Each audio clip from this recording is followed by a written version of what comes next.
हरे कृष्णा। जगत गुरु शिल प्रभुपाद महाराज की जय। गौड़िया माधवा गौड़िया ब्रह्म माधवा गौड़िया परंपरा की जय। परम पूज्य लोकनाथ स्वामी महाराज की जय। निताई गौर प्रेमानंदे हरि हरि बोल।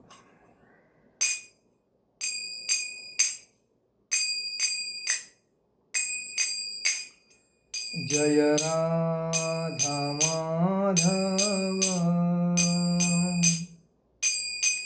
कुंज विहारी,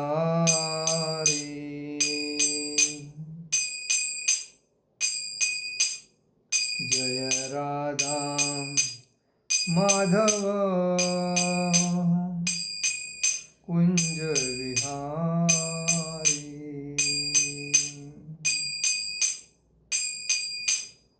जय राधा माधव कुंज विहारी।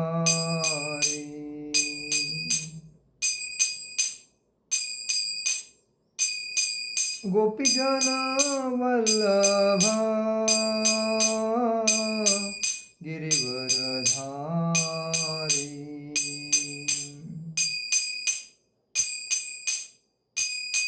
गोपीजन वल्लभ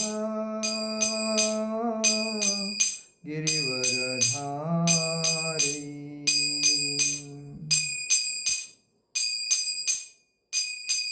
यशोदानंदन ब्रज जनरंजन, यशोदानंदन ब्रज जनरंजन,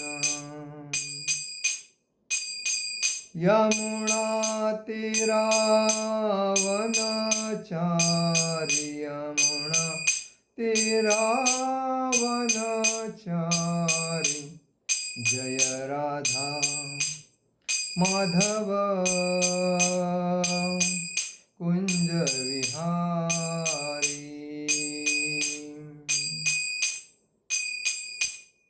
जय राधा माधव कुंज विहारी।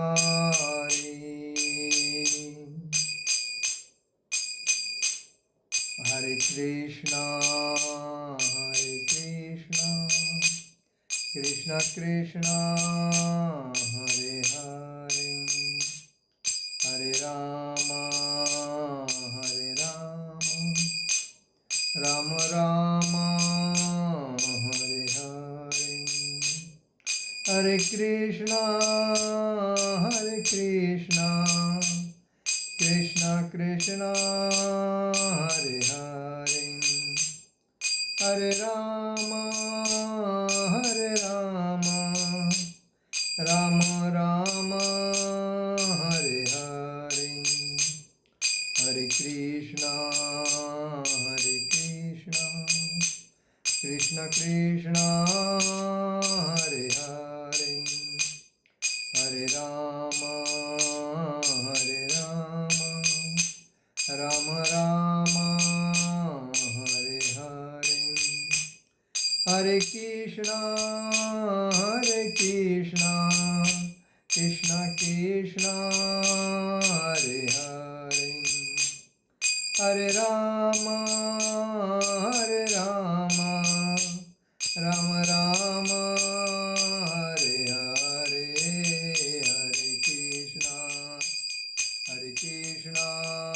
कृष्णा कृष्णा हरे हरे, हरे राम राम राम हरे हरे, हरे कृष्णा कृष्णा कृष्णा हरे हरे, हरे राम राम राम हरे हरे, हरे कृष्णा कृष्णा कृष्णा हरे हरे, हरे राम राम राम हरे हरे। जय ओम विष्णुपाद परमहंस परिव्राजकाचार्य अष्टोत्तर शत कृष्ण कृपा मूर्ति अभय चरणारविंद भक्ति वेदांत स्वामी शिल प्रभुपाद महाराज की जय। नित्य लीला प्रविष्ट जय ओम विष्णुपाद परमहंस परिव्राजकाचार्य अष्टोत्तर शतशिल भक्ति सिद्धांत सरस्वती ठाकुर शिल प्रभुपाद महाराज की जय। नित्य लीला प्रविष्ट जय ओम विष्णुपाद परमहंस परिव्राजकाचार्य अष्टोत्तर शतशिल गौर किशोर जी बाबा जी महाराज की जय। नित्य लीला प्रविष्ट जय ओम विष्णुपाद परमहंस परिव्राजकाचार्य अष्टोत्तर शतशिल भक्ति विनोद ठाकुर शिल प्रभुपाद महाराज की जय। नित्य लीला प्रविष्ट जय ओम विष्णुपाद परमहंस परिव्राजकाचार्य अष्टोत्तर शतशिल जगन्नाथ जी बाबा जी महाराज की जय। श्री रूप सनातन भट्ट रघुनाथ श्री जीव गोपाल भट्टदास रघुनाथ छठ गोस्वामी शिल प्रभुपाद महाराज की जय। अनंत कोटि वैष्णव वृंद की जय। नामाचार्य शिल हरिदास ठाकुर की जय। प्रेम से कहो श्री कृष्ण चैतन्य प्रभु नित्यानंद श्री अद्वैत गदाधर शिवासादि गौर भक्त वृंद की जय। श्री राधा कृष्ण गोप गोपीनाथ श्याम कुंड राधा कुंड गिरि गोवर्धन की जय। मथुरा वृंदावन धाम की जय। मायापुर नवदीप धाम की जय। द्वारका धाम की जय। अयोध्या धाम की जय। बद्रीनाथ धाम की जय। रामेश्वरम धाम की जय। पूर्ण पुरुषोत्तम जगन्नाथपुरी धाम की जय। गंगा माई की जय। यमुना माई की जय। तुलसी महारानी की जय। भक्ति देवी की जय। हरिनाम संकीर्तन की जय। समवेद भक्त वृंद की जय। समवेद भक्त वृंद की जय। समवेद भक्त वृंद की जय। All glories to assembled devotee.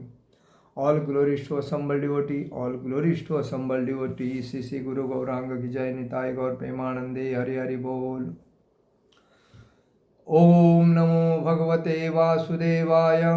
ओम नमो भगवते वासुदेवाय। ओम नमो भगवते वासुदेवाय।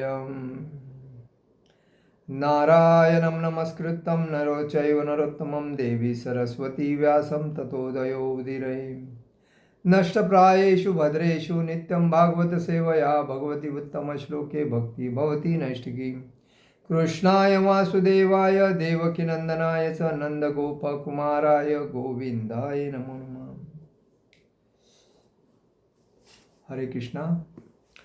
आज के भगवत गीता के 6वें अध्याय के 37वें श्लोक में आप सभी का हार्दिक स्वागत। शुरुआत करते हैं। अर्जुन उवाच अयन्तिह श्रद्धयोपेतो योगञ्चलितत्तमानसाम् अप्राप्य योग संसिद्धि का गति कृष्ण गच्छति। अर्जुन उवाच अयन्तिह श्रद्धयोपेतो योगाञ्चलितमानसः अप्राप्य योग संसिद्धि का गति कृष्ण गच्छति।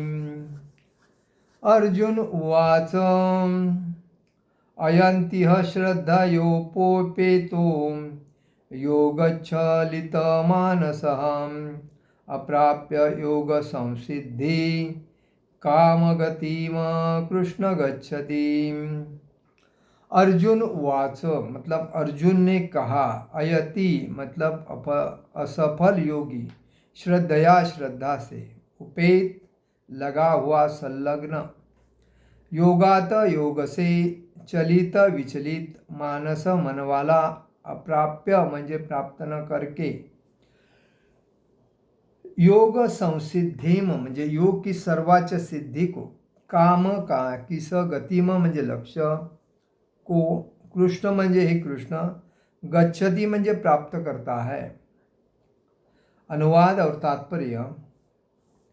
अर्जुन ने कहा, हे कृष्ण, उस असफल योगी की गति क्या है जो प्रारंभ में श्रद्धापूर्वक आत्म साक्षात्कार की विधि ग्रहण करता है, किंतु बाद में वह भौतिकता के कारण उससे विचलित हो जाता है और योग सिद्धि को प्राप्त नहीं कर पाता। तात्पर्य में शिल प्रभुपाद जी लिखते हैं। शिल प्रभुपाद महाराज की जय। भगवद गीता में आत्म साक्षात्कार का योग मार्ग का वर्णन है। भगवद गीता में आत्म साक्षात्कार का या योग मार्ग का वर्णन है। आत्म साक्षात्कार का मूलभूत नियम यह है कि जीवात्मा यह भौतिक शरीर नहीं है, अपितु इससे भिन्न है और उसका मुख सुख शाश्वत जीवन आनंद तथा ज्ञान में निहित है। यह शरीर तथा मन दोनों से परे है। आत्म साक्षात्कार की खोज ज्ञान द्वारा की जाती है। इसके लिए अष्टांग विधि या भक्ति योग का अभ्यास करना होता है। इनमें से प्रत्येक विधि में जीव को अपनी स्वाभाविक स्थिति, भगवान से अपने संबंध तथा उन कार्यों की अनुभूति प्राप्त करनी होती है जिनके द्वारा वह टूटी हुई श्रृंखला को जोड़ सके और कृष्ण भावनामृत की सर्वोच्च सिद्ध अवस्था प्राप्त कर सके। इन तीनों विधियों में से किसी एक का भी पालन करके मनुष्य देर सवेर अपने चरम लक्ष्य को प्राप्त होता है। भगवान ने द्वितीय अध्याय में इस पर बल दिया है कि दिव्य मार्ग में थोड़े से प्रयास से भी मोक्ष की महती आशा है।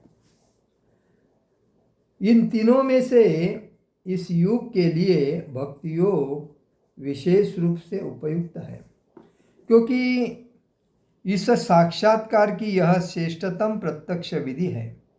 अतः अर्जुन पुनः आश्वस्त होने की दृष्टि से भगवान कृष्ण से अपने पूर्व कथन की पुष्टि करने को कहता है। भले ही कोई आत्म साक्षात्कार के मार्ग को निष्ठापूर्वक क्यों न स्वीकार करे, किंतु ज्ञान की अनुशीलन विधि तथा अष्टांग योग का अभ्यास इस युग के लिए सामान्यतया बहुत कठिन है।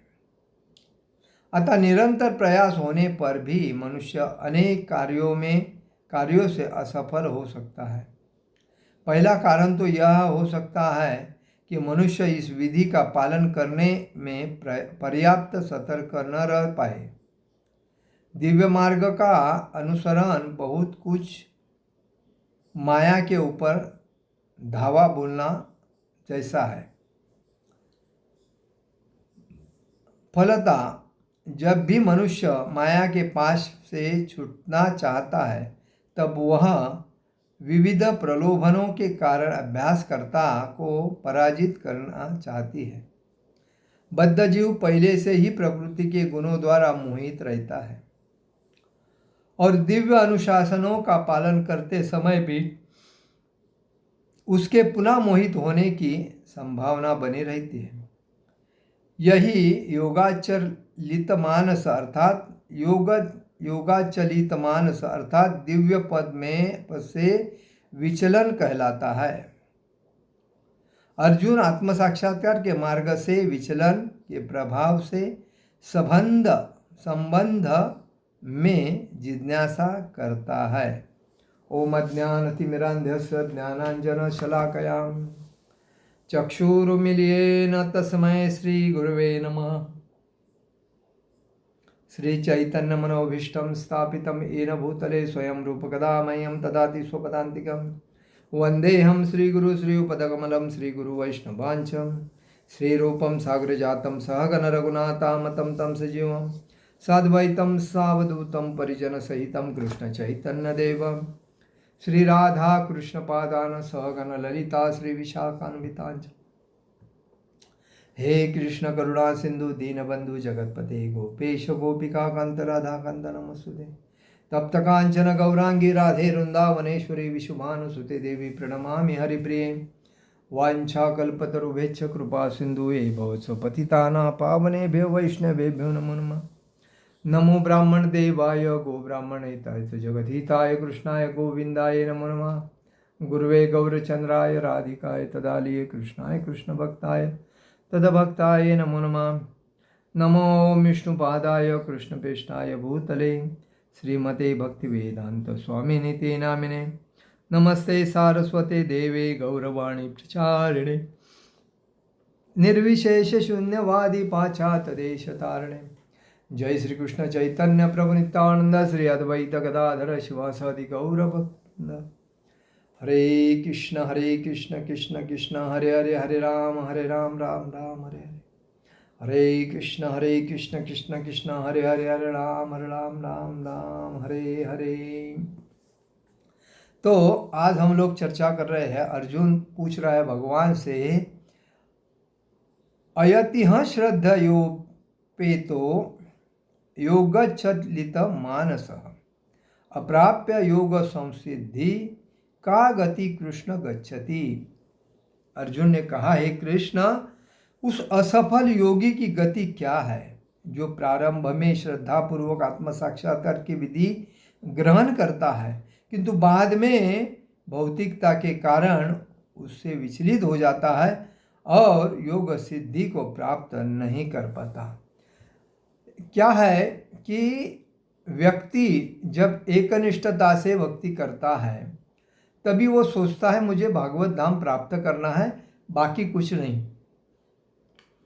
जब उस व्यक्ति को संगति मिलती है संसार में अलग अलग लोगों की, तो संगति में लोगों के विचार अलग अलग होते हैं और उस अलग अलग संगति के विचारों से जिस व्यक्ति का पूरा ध्यान भगवान की भक्ति में रहता है और इंद्रिय पूर्ण कंट्रोल नहीं होने की वजह से वो वापिस भटकता है, और भटकने के बाद उसने आत्म साक्षात्कार के लिए योग्य परिश्रम किया, मतलब योग करने के लिए अतिशय परिश्रम तपस्या की, लेकिन वो अपने मन को पूर्णता मित्र बना नहीं सका, पूर्णता कंट्रोल में लाना नहीं सका, और इसीलिए वो करता गया तपस्या। लेकिन जब किसी गलत व्यक्ति की संगति थोड़ी भी अगर अपने को मिल जाती है ना, तो भी अपना जीवन उद्ध्वस्त हो जाता है।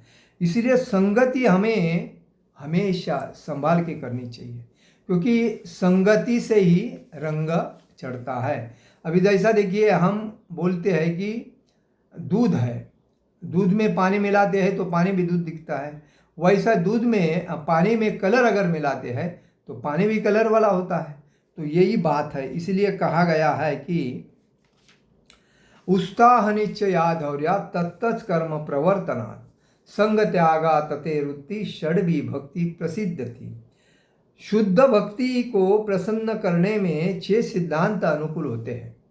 6 सिद्धांत कौन से हैं? पहला सिद्धांत है उत्साही बने रहना चाहिए, हमेशा मन को उत्साहित, निगेटिविटी कभी मन में लाना नहीं चाहिए, उत्साह जो पॉजिटिवली सोचना चाहिए, निगेटिव कभी सोचना ही नहीं चाहिए। दूसरी बात, निश्चय के साथ प्रयास करना चाहिए, मन कठोर कर कर एक निश्चय रख के कभी मतलब चल विचल नहीं होना चाहिए, एक पूर्ण विश्वास के साथ अपने परिश्रम मतलब प्रयत्न करते रहना चाहिए। 3, धैर्यवान होना चाहिए। धैर्यवान क्यों? क्योंकि धैर्य मतलब मन को बहुत कंट्रोल करके चलना पड़ता है। कोई धक्का मारता है, कोई अपमान करता है, कोई नीचे खींचता है, सब कुछ होता रहता है जब जीवन में हम लोग तरक्की करने के पीछे लगते हैं। देखिए, एक कहावत है,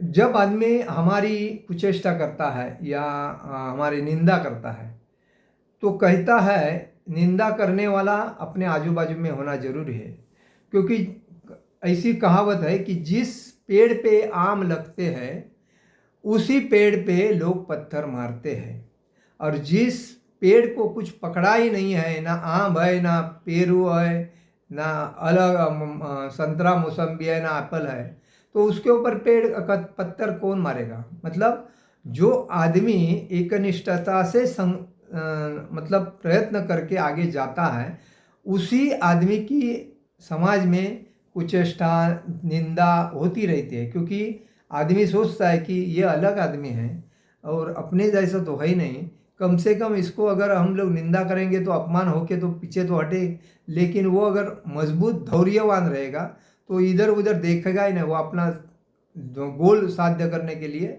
भागता रहेगा। तो समाज में निगेटिव लोगों का प्रमाण ज़्यादा है और पॉजिटिव लोगों का प्रमाण कम है।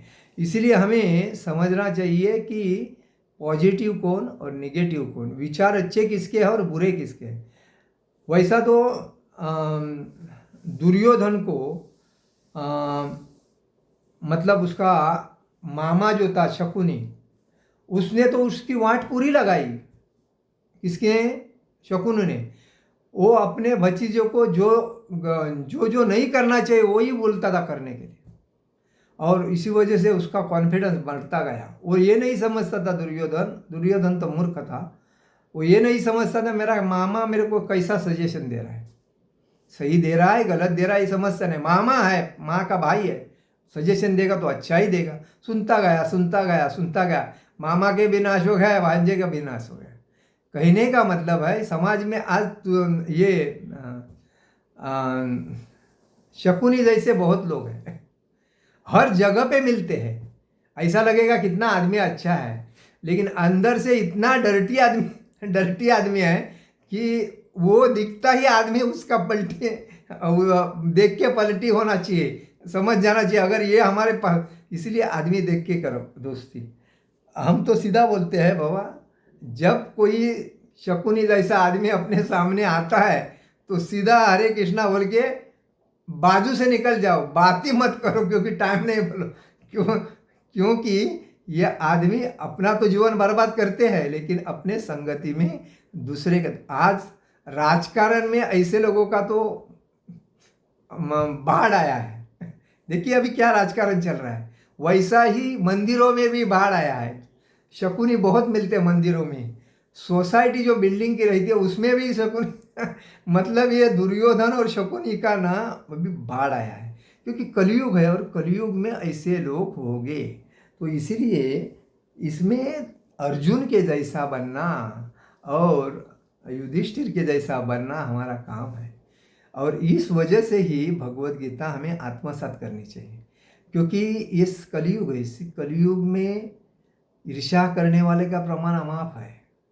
दूसरे के ऊपर जलस मतलब और मोह लोभ में लालच में लोग अपने जीवन को बर्बाद करते हैं।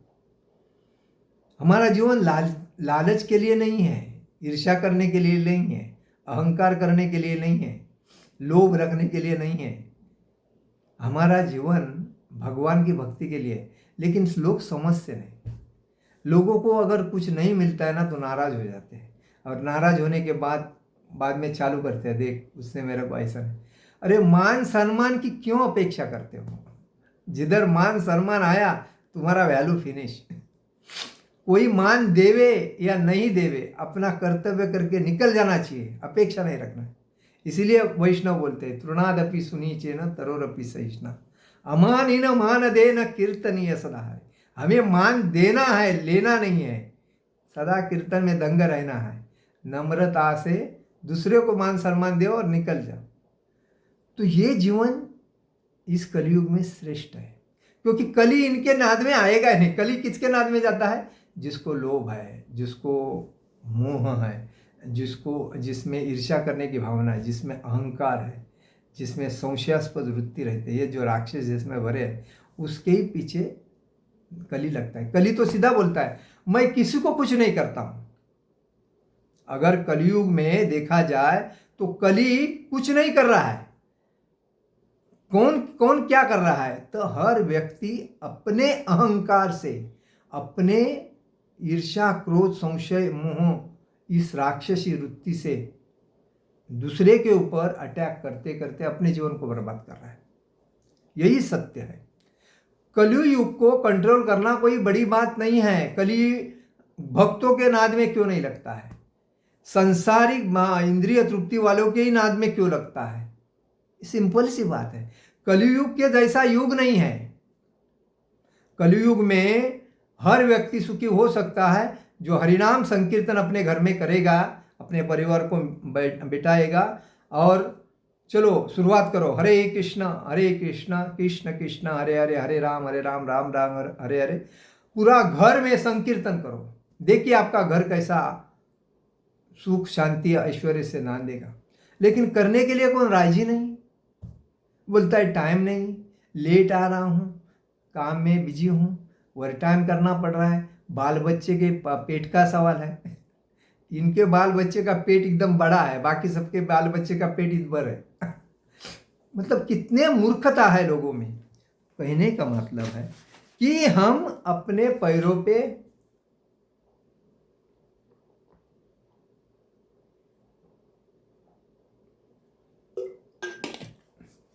अपने हाथों से कुल्हाड़ी मार के लेके अपने जीवन को बर्बाद कर रहे हैं। और इसीलिए कहा जाता है कि उत्साह निश्चया धौर्या तत्तच कर्म प्रवर्तना संग त्यागा ततेरुत्ति षड्वी भक्ति प्रसिद्ध थी।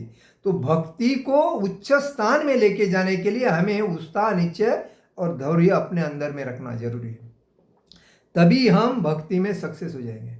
मोटिवेशन करो, ये करो, कुछ काम का नहीं है अगर हमारा अगर मजबूत अगर मन के ऊपर भरोसा है तो। लेकिन मन ही इंद्रियों के अधीन है, इंद्रिय तृप्ति के लिए अधीन है, तो क्या करोगे? इसीलिए मन को मित्र बनाना जरूरी है। इसीलिए बताया है कि कृष्ण भावनात्मक चिंतन का काल्पनिक उर्मी उसी के वजह से आता है कि इसमें बताया गया है कृष्ण भक्ति में उच्च स्थान कभी मिलता है तो अन्याभिलाषिता शून्य ज्ञान कर्माद्य वनावृतम आनुकूलेन कृष्णानुशीलनम भक्ति उत्तम। हाँ, मतलब क्या है कि उत्साह भक्ति या पूर्ण पुरुषोत्तम परमेश्वर भगवान श्रीहरि के प्रति अनन्य भक्ति जाने वाली भक्ति है जो श्री भगवान के अनुकूल है, अतिशय उपयुक्त है। इस भक्ति को किसी बाह्य प्रयोजन से मुक्त होना चाहिए। सकाम कर्म, निर्विशेष ज्ञान तथा अन्य समस्त स्वार्थमय इच्छाओं से रहित होना चाहिए। भक्ति करने के वक्त हमें स्वार्थी इंद्रिय, जिस चीज़ से स्वार्थमय इच्छाएं रहती है उसको दूर करना चाहिए। इसलिए बोलते हैं भक्ति एक प्रकार का अनुशीलन है। जो ही हम अनुशीलन का नाम लेते हैं मतलब नियम बाध्य, हमें नियम बाध्य होना चाहिए, नियम से करना चाहिए। जैसा बताया गया श्रवण कीर्तन विष्णु स्मरण पाद सेवन अर्चनम वर्धनम दास्यम साख्य आत्मनिवेदनम। जैसा नवविधा जो भक्ति है, ये नवविधा भक्ति से ये कर्मयोग, ज्ञान योग, अष्टांग योग और भक्ति योग, ये चारों योग में आप कर्म योग कितना भी करो, कर्म से भक्ति करो। ज्ञान ही है, इसके लिए ज्ञान से भक्ति करो, या अष्टांग योग से करो, यम नियम से धारा समाधि तक। लेकिन फिर भी इसमें जो आपको फायदा नहीं मिलेगा वो आपको नवदा भक्ति मतलब भक्ति योग में मिलेगा। भक्ति योग क्या है? तो नवदा भक्ति, श्रवणम कीर्तनम विष्णु स्मरणम पाद सेवनम अर्चनम वंदनम दास्यम आत्मनिवेदनम।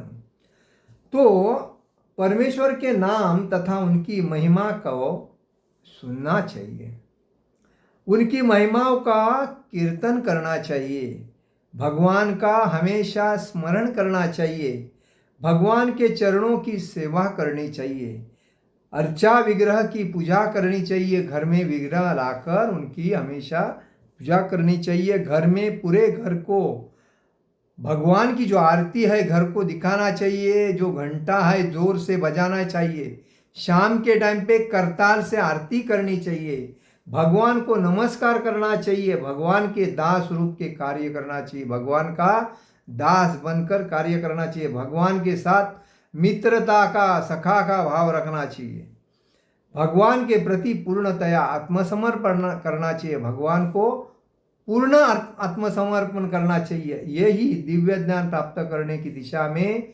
श्रवणम अर्थात सुनना प्रथम कदम है। श्रवणम कीर्तनम विष्णु स्मरणम मतलब श्रवण जो है सुनना, भगवान की कथाएं, जप, रूप, गुण, लीलाएं सुनना, ये हमारा मुख्य कार्य है। मनुष्य को चाहिए कि अनधिकृत पुरुषों की बातें कान से न सुने। मतलब अनधिकृत मतलब जो भगवान कृष्ण के भक्ति में तल्लीन नहीं है और भक्त नहीं है, अपने पेट के लिए जो बिजनेस करते हैं भक्ति का प्रचार करके, ऐसे लोगों से बात सभी सुनना नहीं चाहिए।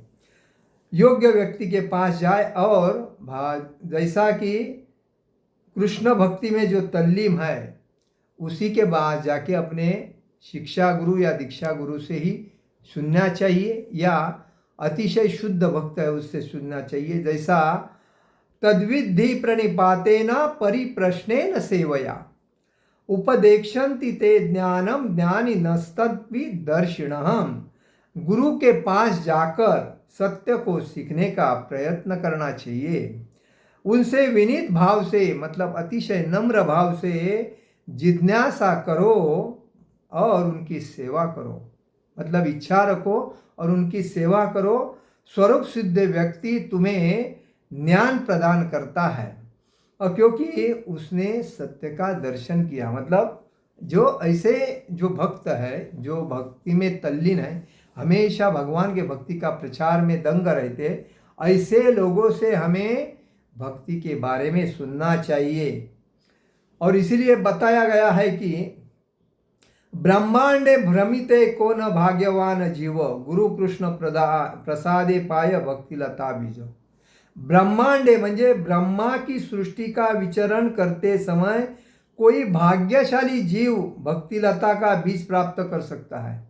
इस ब्रह्मांड, इसे इसलिए बोले पूरे ब्रह्मांड में भ्रमित है कौन भाग्यवान जीव। इस पूरी ब्रह्मांड में भ्रमण करने वाला कौन भाग्यवान जो जीव है, जो गुरु कृष्ण प्रसादे पाय भक्ति लता बीज। मतलब ब्रह्मा की सृष्टि का विचरण करते घूमते हुए समय कोई भाग्यशाली जीव जो भक्ति लता, भक्ति जो है उस भक्ति देवी की बीज प्राप्त कर सकता है। यह सब गुरु एवं भगवान की, श्री कृष्ण की कृपा से ही संभव है। और जो इस ब्रह्मांड में भक्ति में जो आता है वो गुरु कृपा और कृष्ण के आशीर्वाद के बेसिस पे ही अपने भौतिक संसार को त्याग करके इस भक्तिमय जीवन में आके भक्ति करता है। बाकी नहीं तो भगवान की इच्छा नहीं है, गुरु का उसके ऊपर आशीर्वाद नहीं है, तो वो भौतिक संसार छोड़ के गुरु मतलब भक्ति में आ ही नहीं सकता। और इसीलिए हमें जो भी व्यक्ति भक्ति में आता है उसका आदर करना चाहिए। इसमें बताया गया है कि जीव जो भी स्वभाव से आनंदमय है उनके लिए यह भौतिक जगत एक बंदी गृह जैसा है। जीव जो प्रत्येक जीव जीवन का आनंद लेने के लिए इस संसार में आया है, लेकिन आनंद कभी मिलेगा तो भक्ति करने के बाद मिलेगा। लेकिन उसको क्या लगता है भक्ति करके कुछ क्या किसका भला नहीं हुआ है, पैसा कमा के इंद्रिय तृप्ति करके ही जीवन का भला हो जाएगा। और इसीलिए ये बंदी गृह में, वो जैसा जेल में आरोपी बंदी रहते हैं, वैसे ही दुखालय में ये जो बहुत कलयुग है ये दुख का सागर है। और इस दुख सागर में जो आदमी पड़ा है वो आदमी कभी मुक्त होएगा जब भक्ति करेगा तभी। अगर भक्ति ही नहीं करेगा तो पुनरुत्थ जन्म पुनरुत्थ मरण अनेक अनेक योनि में जाके 84 लक्ष योनि में घूम के वापिस इस संसार में आएगा। और इसी वजह से बोला जाता है कि इस बंदी गृह से निकलने का एक ही मार्ग है हरिनाम संकीर्तन। और इसीलिए वे वास्तव में इस प्रतिबंधित सुख के संसार रूपी बंदी गृह से मुक्त होना चाहते हैं, लेकिन मुक्ति की विधि न जानने के कारण वे एक योनि से दूसरे योनि में और एक ग्रह से दूसरे ग्रह में देहांतर करने के लिए बाध्य होते हैं। इस प्रकार जीव समग्र भौतिक जगत में भ्रमण करते रहते हैं। देखिए इसने स्पष्ट बताया क्यों, क्योंकि जब ज्ञान जो मुख्य ज्ञान क्या है वो आदमी जानता नहीं, और इसीलिए 84 लक्ष योनि में घूमते हैं और बाद में पुण्य करते हैं आदमी। देखिए पुण्य करने वाले, पुण्य कौन करते हैं, जैसा कि हम परिक्रमा करने के वक्त कोई पानी देता है, कोई दूध पिलाता है, कोई प्रसाद खिलाता है, कोई केला बांटता है, तो कोई कपड़ा भी देता है, कभी साधु संतों की सेवा करता है। ये जो पुण्य का काम है, बराबर है। ये पुण्य का काम करने से जो पापी आदमी है वो पुण्य करना क्यों चाहता है, क्योंकि मेरे पाप थोड़े कम हो जाए, लोगों को बांटता है वो अपने कुछ दे के अपना पाप। तो ये कार्य करके वो थोड़ा बांटने के बाद उसको पुण्य मिलता है। लेकिन पुण्य कमा कमा के आदमी किधर जाता है, पुण्य कमा कमा के आदमी स्वर्ग में जाता है। तो स्वर्ग में जाता है तो कितना दिन टिकता है, जितना उसने पुण्य किया है उतना दिन तक टिकता है। जिस दिन पुण्य फिनिश हो गया वो धरती पे आ जाता है और वापिस अपना मतलब 84 लक्ष योनि में घूमता है। तो मुख्य बात क्या क्यों बोली गई है कि जब तक व्यक्ति भक्ति में दृढ़ होके नवविधा भक्ति नहीं करता है और भगवान को पूर्णता समर्पित नहीं होता, तब तक वो भागवत धाम में नहीं जाता है। और इसीलिए सभी धामों में ब्रह्मा का धाम है, शिव जी का धाम है, अनेक अनेक धाम है। उसके ऊपर हम लोग अगले श्लोक में बात करेंगे। तो ये जो धाम में जाके आदमी क्या करता है, वापिस आता है। लेकिन भागवत धाम और कृष्ण लोग जो है वहाँ जाके गोलोक वृंदावन में जाके आदमी कभी वापिस नहीं आता है, क्योंकि कृष्ण का धाम है, वो उनका परमानेंट सेवा करने का धाम होने की वजह से उसको वापिस जीवन कोई योनि में जीवन जन्म नहीं मिलता है। वो 84 लक्ष योनि पार करके वापिस उस योनि में आता नहीं, वो भक्ति करने की वजह से भगवत धाम जाता है। और इसीलिए हमें याद रखना चाहिए। तो इसमें बताया गया है कि भगवत गीता में आत्म साक्षात्कार या योग मार्ग का वर्णन। आत्म साक्षात्कार का मूलभूत नियम यह है कि जीवात्मा यह भौतिक शरीर नहीं है, अपितु इससे भिन्न है। क्योंकि आत्म साक्षात्कार करने वाले को यह समझना चाहता, वो समझता है कि ये शरीर नहीं है, मैं आत्मा हूँ। तो आत्मा को साक्षात्कार, भगवान का साक्षात्कार करने बाद, और आत्मा भगवान का अंश है। और वो जब हम भक्ति में दृढ़ हो जाते हैं तो भगवान हमारे हृदय में वास करते ही अपने को साक्षात्कार के वजह से दिखता है। जब ये होता है तो व्यक्ति भक्ति में दृढ़ होता है और इससे उसका सुख, शाश्वत जीवन, आनंद तथा ज्ञान में निहित है। ये शरीर तथा मन दोनों में परे है। तो वो समझता है मेरा मुख्य कर्तव्य क्या है, आत्म साक्षात्कार वाला व्यक्ति। लेकिन जब ये आदमी ये नहीं समझता है कि मैं आत्मा हूँ, मतलब आत्मा हूँ, ये समझता है वो ठीक है। लेकिन जो व्यक्ति ये समझता है मैं शरीर हूँ, आत्मा नहीं, ये शरीर मेरा सबसे श्रेष्ठ है, मैं ये नाम का हूँ, मेरी इतनी प्रॉपर्टी है, मेरा ये पद है, मैं लोग इतने मानते हैं, ये जब समझता है तो उस अहंकार से वो भक्ति में तल्लीन नहीं हो सकता है। और इसीलिए बोला है आत्म साक्षात्कार की खोज ज्ञान द्वारा की जाती है। जो ज्ञानी व्यक्ति है, क्योंकि भक्ति के दो पुत्र हैं, कौन, ज्ञान और वैराग्य। जिसको ज्ञान होता है उसको वैराग्य आता है, वैराग्य आने के बाद उसको भक्ति में उन्नति होती है। क्योंकि जब तक वैराग्य नहीं आता है तब तक इंद्रिय तृप्ति के पीछे लोग पागल होते हैं। ज्ञान योग का मतलब क्या है, ज्ञान है लेकिन वो अपने ज्ञान की वजह से वो खुद को ज्ञानी समझ के वो अहंकार में जीता है, तो वो भक्ति नहीं कर सकता है। कर्मयोगी में उसको लगता है मैं कर्म कर रहा हूँ, भगवान के लिए कर रहा हूँ, मैं ये कर रहा हूँ, भगवान के लिए कर रहा हूँ, ये उसको अहंकार होता है। तो अहंकार करने वाला भक्ति ने इसलिए बोला है तृणादपि सुनीचेन तरोरपि सहिष्णा अमानिन मानदेन कीर्तने। भगवान की भक्ति करने वाला व्यक्ति कभी अहंकारी नहीं होता है, वो तृण से नम्र होता है और हमेशा दूसरे का आदर करके अपने आदर की अपेक्षा नहीं करता, क्योंकि वो भगवान का दास है। दास मतलब नौकर है भगवान का, तो नौकर के जैसा रहता है। और बाकी कर्मयोगी, ज्ञान योगी, अष्टांग योगी ये बॉस के जैसे ही रहते हैं। और इसीलिए भक्ति योग सबसे श्रेष्ठ है। तो इसमें बताया है इसके लिए अष्टांग विधि तथा भक्ति योग अभ्यास करना होता है। अष्टांग योग में देखिए यम, नियम, प्राणायाम, ध्यान धारणा, ये जो समाधि, ऐसे जो अष्टांग योग जो बताए हैं उसमें हमें सबको कंट्रोल करके चलना पड़ता है। उसी बाद मन मतलब श्वास ले कंट्रोल करो, उसके बाद तो ये सब है। लेकिन भक्ति में क्या है, कंट्रोल करने की कोई ज़रूरत नहीं है। भक्ति एक सिंपल विधि है और उस विधि में नवविधा भक्ति जो है वो सबसे श्रेष्ठ है। और इसीलिए बोलते हैं ये कोई दूसरा योग करके फायदा नहीं, खाली भक्ति योग करो, भगवान के धाम को प्राप्त करो।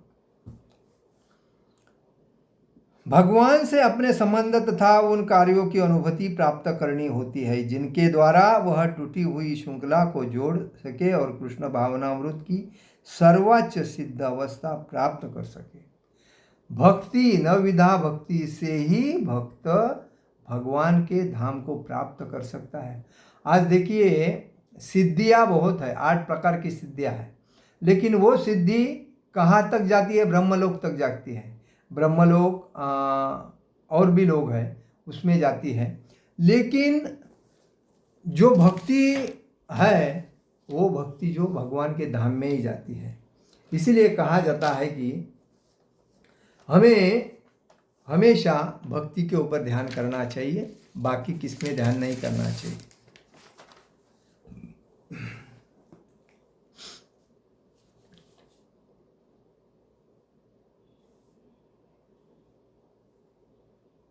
मनुष्य इस तीनों विधियों में से किसी एक का भी पालन करके मनुष्य देर सवेर अपने चरम लक्ष्य को प्राप्त होता है। भगवान के द्वितीय अध्याय में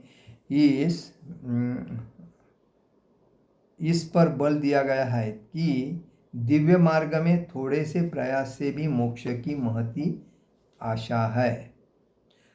मोक्ष की महती आशा मतलब भक्ति योग में जब दृढ़ता, जैसा परीक्षित महाराज को मालूम पड़ा 7 दिन में मेरा सर्प काटने से मृत्यु होने वाला है, उसने अपने पुत्र के हवाले राज सिंहासन करके सीधा गंगा के नदी में आके भगवान के भक्ति में दृढ़ हो गया, बराबर। तो ऐसे जब भक्ति करने के कम टाइम में भी व्यक्ति, भक्ति करने वाला व्यक्ति मोक्ष को प्राप्त भागवत धाम जा सकता है। इस युग के लिए भक्ति योग विशेष रूप से उपयुक्त है, क्योंकि इस साक्षात्कार की यह श्रेष्ठतम प्रत्यक्ष विधि है। अर्जुन पुनः आश्वस्त होने की दृष्टि से भगवान कृष्ण से अपने पूर्व कथन की पुष्टि करने को कहता है। भले ही कोई आत्म साक्षात्कार के मार्ग को निष्ठापूर्वक क्यों न स्वीकार करे, किंतु ज्ञान की अनुभूति, अनुशीलन विधि तथा अष्टांग का अभ्यास इस युग के लिए सामान्यतया बहुत कठिन है। अतः निरंतर प्रयास होने पर भी मनुष्य अनेक कारणों से असफल हो सकता है। पहला कारण तो यह हो सकता है कि मनुष्य इस विधि का पालन करने में पर्याप्त सतर्क न रह पाए। देखिए, इसमें बताया आत्म साक्षात्कार करने की निष्ठापूर्वक क्यों न स्वीकार कर सके, क्योंकि आत्म साक्षात्कार करने के लिए जब हमें एकांतवास जो चाहिए वो इस कलयुग में नहीं मिलता है, और इसी वजह से वह आदमी चल विचल होता है। दूसरा बात, अष्टांग योग, यम नियम प्राणायाम और भी धारणा, ध्यान धारणा वगैरह, समाधि, ये जो 8 प्रकार के जो नियम है उसको साधने के लिए लोगों के पास टाइम नहीं बोल रहे। तो ऐसे में आदमी कैसा प्राप्त कर सकता है? लेकिन इसीलिए सबसे श्रेष्ठ मार्ग क्या है? भक्ति मार्ग। न विदा भक्ति श्रवण कीर्तनम विष्णु स्मरणम वंदनम अर्चनम दास्यम साख्यम आत्मदेव। ये न विदा भक्ति से भगवान की भक्ति मन उत्साह निश्चय धैर्य से करके आदमी भागवत धाम प्राप्त कर सकता है। हमें दिन रात अपने पेट पालने के लिए कमाना नहीं है, पद प्रतिष्ठा प्रसिद्धि कमाने के लिए नहीं। हमारा मुख्य कर्तव्य क्या है? जिसको अधिकार मिलता है तो उसका अधिकार का मुख्य महत्व क्या है उसको समझना चाहिए। अगर शिक्षक स्कूल में जाता है और बच्चों को शिक्षा देने के बजाय इंजॉयमेंट करता है तो उसका शिक्षक नाम का मतलब यह है, अपमान है। तो वो जब शिक्षक का अर्थ है बच्चों को ज्ञान देना, उनको अज्ञा शून्य से ऊपर निकालना। वो जो बच्चे हैं उनको कुछ आता नहीं, इसीलिए शिक्षक का कर्तव्य है उनको ज्ञान देना, सोपे भाषा में उनको सिखा के उनको उत्कृष्ट बनाना और एक समाज में प्रतिष्ठित व्यक्ति बनाने का कार्य करना, ये शिक्षक का कार्य है। अधिकारी का कार्य क्या है? अधिकारी का कार्य ये है कि जो जिस समझो तहसीलदार है, एक IAS ऑफिसर है, या दूसरा पुलिस ऑफिसर है, या कोई ऑफिसर है, उसका कर्तव्य क्या है कि जो तळागाळ, मतलब मराठी में बोलते हैं की तळागाळातल्या व्यक्तीला वरती काढण्याचं काम, म्हणजे त्यांना उन्हें कौन सी सुविधा नहीं मिल रही है, उनका दुख क्या है, उनके घर में रोज़गार है, उनको कोई गवर्नमेंट की फैसिलिटी मिली है कि नहीं, उनका घर रहने लायक है कि नहीं, उनके घर तक सड़क जा रही है, उनको हॉस्पिटल की सुविधा मिल रही, लाइट पानी की सुविधा मिल रही है, आरोग्य उनका कैसा चल रहा है, ये जो सुविधा देखने का कार्य किसका रहता है? ये अधिकारी लोगों का रहता है। और उनके जीवन में क्या क्या उपयुक्तता है वो किधर से लाके उन तक पहुंचाने का कार्य किसका है? अधिकार लोगों का रहता है। उसके लिए अलग अलग ठिकान में अलग अलग अधिकारी बिठाए जाते हैं। लेकिन अधिकारी अपना कार्य ही नहीं समझ रहा है, अपने घर का ही कार्य समझ रहा है, अपने पत्नी और बच्चे के ही और अपने रिलेटिव और मित्र मंडली के एंजॉय में अपना सरकारी टाइम बिता रहा है, तो वो दुरुपयोग है। वो मतलब बिना काम करके लोगों का पैसा लूट रहा है, मानधन, इसका उपयोग है।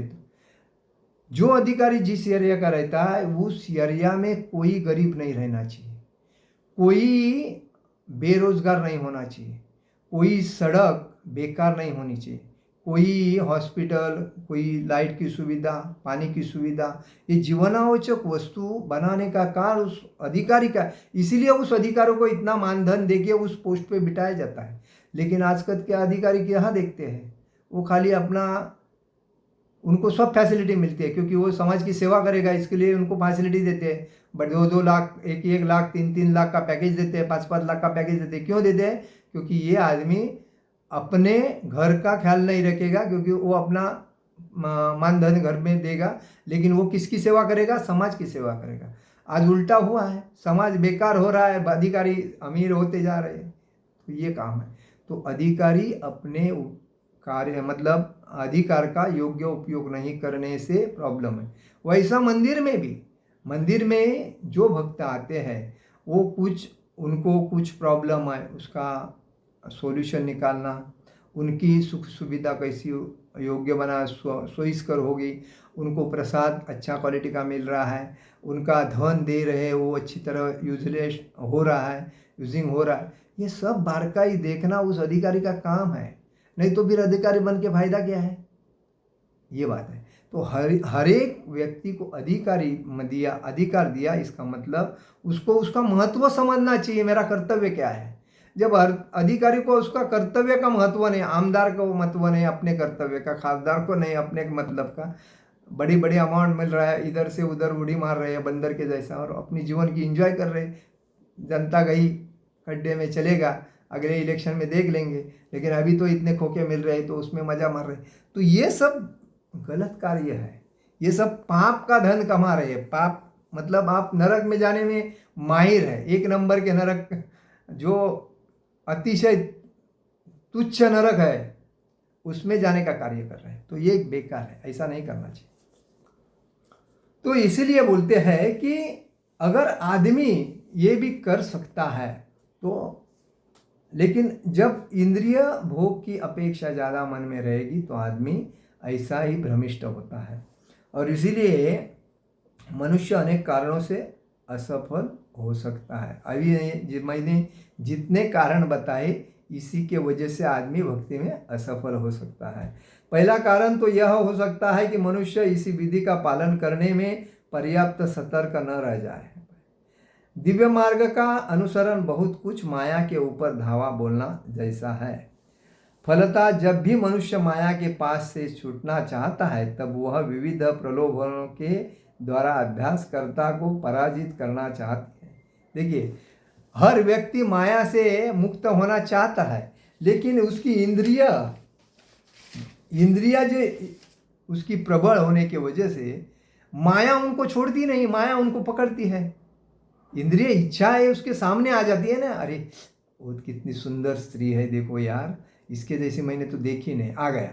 दूसरी बात, उसने किसी के सोने के जवेर देखे, अरे बाप रे कितना सोना है, हाँ।